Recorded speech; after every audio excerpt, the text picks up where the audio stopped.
या बाबतीत गेले 10 वर्ष आम्ही कायम संघर्ष करतो।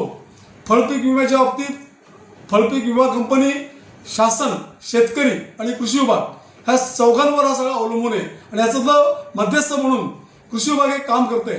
पण दुर्दैवानं म्हणावं लागतंय की जी वेदर स्टेशन आहेत बसवली त्या वेदर स्टेशनचं मेंटेनन्स जो आहे तो योग्य प्रमाणात योग्य वेळी होत नाही, कारण त्याचा कालावधी जो आहे तो 30 नोव्हेंबर ते 15 मे असा याचा कालावधी आहे आणि या कालावधीत त्याचा मेंटेनन्स जर केला तर आज जो पीक विमा मला वाटतं देवगड तालुक्यात 3 अशी मंडळं आहेत की त्यांना 0 मिळाला आहे।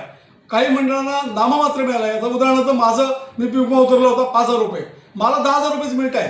तर पीक विमा हा जर खरोखरच मिळण्यास पात्र व्हायला पाहिजे असेल तर वेदर स्टेशन सक्षम करणं महत्त्वाचं आहे। ॲक्च्युअल हा जो सगळा वेदर स्टेशनचा विषय आहे हा मुळात त्यांनी चुकीची बसवली आहे, कारण महसूल मंडळ हे महसूल खात्यात आपल्या ॲडजस्टमेंटसाठी एखादं गाव निवडलं असतं आणि त्याच गावात त्यांनी ती वेदर स्टेशन बसवली आहे।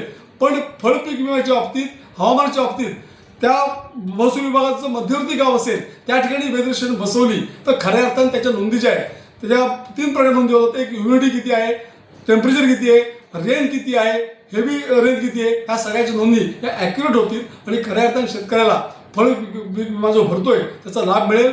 देवगडमध्ये यंदा तर अशी परिस्थिती आहे तर सगळे जवळजवळ 99% शेतकरी हे कर्जबाजारी झाले। आमची आशा होती इन्शुरन्स कंपनीकडनं की निश्चितपणे शेतकऱ्याला काहीतरी मदत मिळेल, पण ती सुद्धा फोल ठरलेली आहे। ह्याचं एकच कारण इन्शुरन्स कंपनी फक्त हप्ते जमा करण्यापुरते इथे येतात, बँक परस्पर हप्ते आमचे कापून घेते, पण शेतकऱ्याला बेनिफिट देताना हा त्याच्या आता शेवटी भोपळा येतो। अशा प्रकारचं काम हे चालणार नाही।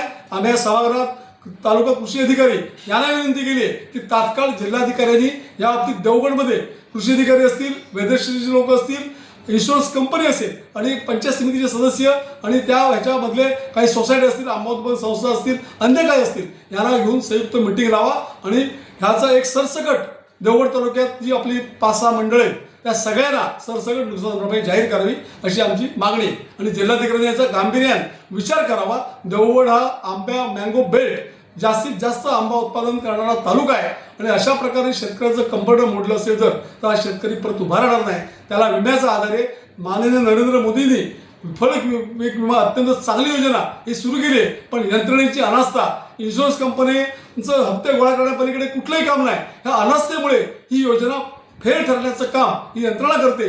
तर माझी विनंती आहे जिल्हाधिकाऱ्यांना असेल, साहेब असतील, इन्शुरन्स कंपन्या असतील, या सगळ्यांना नजीकच्या 15 दिवसात या संदर्भात तातडीची मिटिंग लावून इन्शुरन्स कंपनीला सरसकट सगळ्यांनी ॲव्हरेज नुकसान भरपाई देण्यासाठी आपण भाग पडूया अशा प्रकारची मागणी आज आम्ही केली आहे।